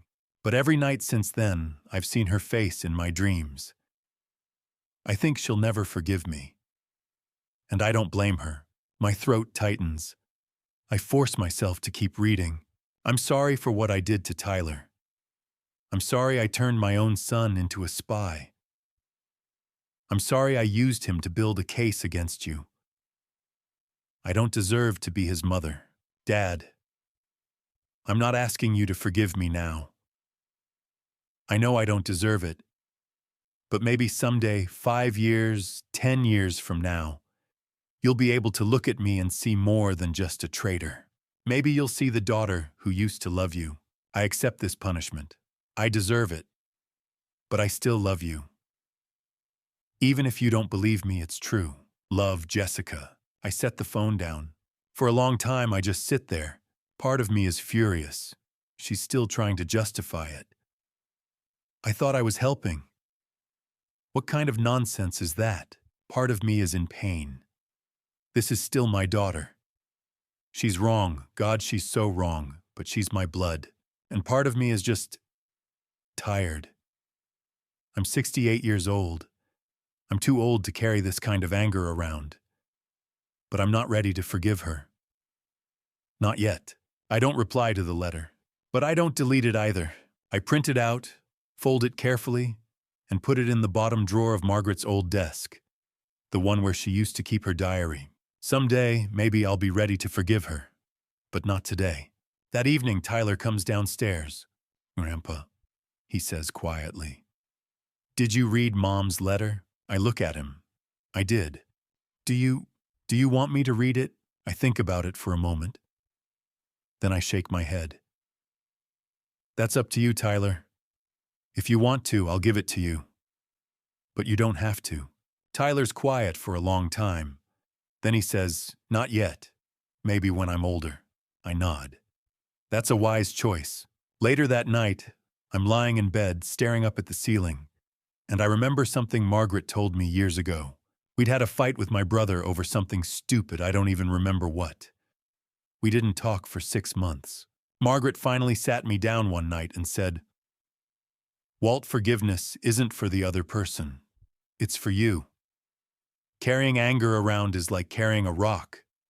It doesn't hurt them. It just weighs you down." I didn't listen to her then, but I'm thinking about it now. Margaret was right. She was always right. But forgiveness takes time. And time is the one thing I still have. 6 weeks later, my phone rings. It's Martin Blackwell. "Mr. Hayes," he says, "I wanted to let you know Jessica accepted a plea deal. She confessed to all charges in exchange for a reduced sentence. 7 years instead of 15. Brad accepted 5 years. There won't be a formal trial. It's over." I thank him and hang up. I sit there in the quiet. It's over. The legal battle, the confrontation, the testimony, the waiting, all of it, done. So why don't I feel relieved? I stand at the podium in a downtown Portland conference room, looking out at roughly 50 faces, survivors of elder abuse journalists, a city council member, and the board of the Margaret Hayes Foundation for Elder Justice. It is mid-November, 1 year after Jessica and Brad were arrested. Behind me hang 3 photographs. Margaret at our wedding, Tyler on the backyard swing, and Frank and me reviewing evidence. I begin. A year ago, those I trusted most plotted to take my home and freedom.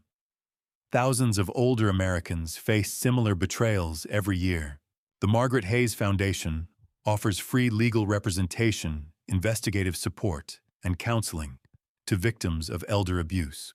Our $200,000 in seed funding came from recovered assets and donations. Every dollar protects our community's most vulnerable. Frank sits in the front row nodding. Martin Blackwell is beside him with his legal pad. Detective Sarah Patterson stands near the door badge on her belt. Tyler, now 17 and a high school senior, sits beside Sarah. His eyes are more focused than they were a year ago. He just applied to Portland State's Justice Studies program. Last week he told me, "Grandpa, after I graduate next summer, I want to spend every break volunteering for the foundation." I nodded. "We'll be lucky to have you. Jessica is not here. She is still incarcerated at Coffee Creek Correctional Facility. 1 year has passed, not enough to erase the pain, but enough for her letters to shift from excuses to genuine remorse. She has at least 4 more years before parole eligibility. Over 12 months, I received 4 handwritten letters from her, each apologizing, explaining, pleading. I replied once with a short postcard. "I hope you are safe. I am not ready for more." I keep them all in Margaret's desk drawer. 10 months after her arrest, Tyler asked to visit her. I drove him to the prison and waited while he went inside for 30 minutes. When he returned, his eyes were red. Halfway home, he said quietly, "She asked if I forgive her. I said I'm trying, but I need more time." I squeezed his shoulder. "That's honest? Honesty is enough." 6 months after the foundation's launch, 18 months after Jessica's arrest, I made my own visit. I sat across from her plexiglass between us and picked up the phone. She looked older, hair tied back, face pale, hands clasped. "Dad, thank you for coming." I let the silence stretch, then asked, "Are you okay?" She shook her head.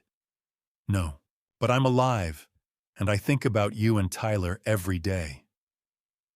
I know I can't undo what I did. I just want you to know I see it now. I nodded slowly. I'm trying to forgive you, Jess. It's a process. Some days I've made progress. Other days I'm still angry. But I refuse to carry that anger forever. Margaret used to say, forgiveness is not for the other person. It's so you can let go of the rock you're carrying. Jessica wiped her eyes. Is Tyler okay? I hesitated. He's strong, applying to college, wants to help at the foundation. Her face crumpled. That's good. Tell him I'm proud of him. I promised. We talked for 10 more minutes. Small things, careful things, and when the guard signaled time, I stood and placed my palm against the glass. She did the same. I left feeling lighter, though the weight was not entirely gone. Back in my office, I sit alone looking at a framed 2015 photograph of Margaret holding a watering can in our backyard sunlight in her hair. I whisper, "We did it, Maggie. We built something beautiful. Over the past 12 months, we've helped more than 20 cases like mine. The number is small compared to the thousands of victims out there. But for every elderly person, we help keep their home. That's a complete victory. I think about Frank, who answers my calls at any hour. Martin, who waived his fees. Sarah, who visits every Thursday. Tyler, who does homework at the kitchen table and asks thoughtful questions about justice and mercy. At 69, I have learned that family is not only who you are born to, it is who stands beside you when everything falls apart and helps you build again. One Saturday afternoon, Tyler and I sit on the old swing in the backyard. The ropes creak softly. He asks, "Do you ever regret it?" Turning Mom in, I think for a long moment, then shake my head. I regret that it came to that. I regret the years of lies. But no, I don't regret protecting you or this house or the truth. Love doesn't mean letting someone destroy you. Sometimes it means saying no. He nods and leans his head on my shoulder. I love you, Grandpa. I love you too, kid. The sun sets, painting the Portland sky orange and purple. The foundation's work will continue. Jessica will serve her time, and one day maybe we will sit together without glass between us. For now, I have a grandson preparing for college with dreams of justice, a team who became family, and a mission that honors Margaret's memory. The foundation we built is strong. The foundation we are is stronger still. I've told you this family story, not because I want you to admire the dad revenge of an old man pushing 70. I'm telling you because I want you to learn what cost me dearly to understand never trust blindly, even if it's your own child. I signed papers without reading them carefully. I trusted Jessica simply because she smiled and called me Dad. I thought family love could replace vigilance. And I was wrong. Don't be like me, read every legal document before you sign. Ask an independent lawyer. Protect yourself even when the person across from you is family. The lesson from my family story is simple: love doesn't mean abandoning boundaries. Forgiveness doesn't mean letting others destroy you. And sometimes dad revenge isn't about vengeance. It's about standing up to protect what's right, even when you must face your own children. My personal view, after everything, God gave me strength to fight when I thought I had no way out. He didn't save me from the storm, but he gave me people like Frank, Martin, Sarah, and Tyler, people who stood by me when everything collapsed. That's the real miracle. If you're in a similar situation, if someone is exploiting you because of your age, because of your trust act now, don't wait. Record everything. Save evidence. Find a lawyer. Call the police. The best dad revenge is surviving and taking back control of your life. Margaret once said, "Forgiveness is letting go of the rock you're carrying." But before you let go, make sure you've finished building the wall that protects you. My family story taught me that protection comes before peace. Final note: this content contains dramatized storytelling elements for educational purposes. Some details are fictionalized, but the lessons and messages are entirely valuable. If this style doesn't suit you, that's okay. Please seek content that better fits your needs.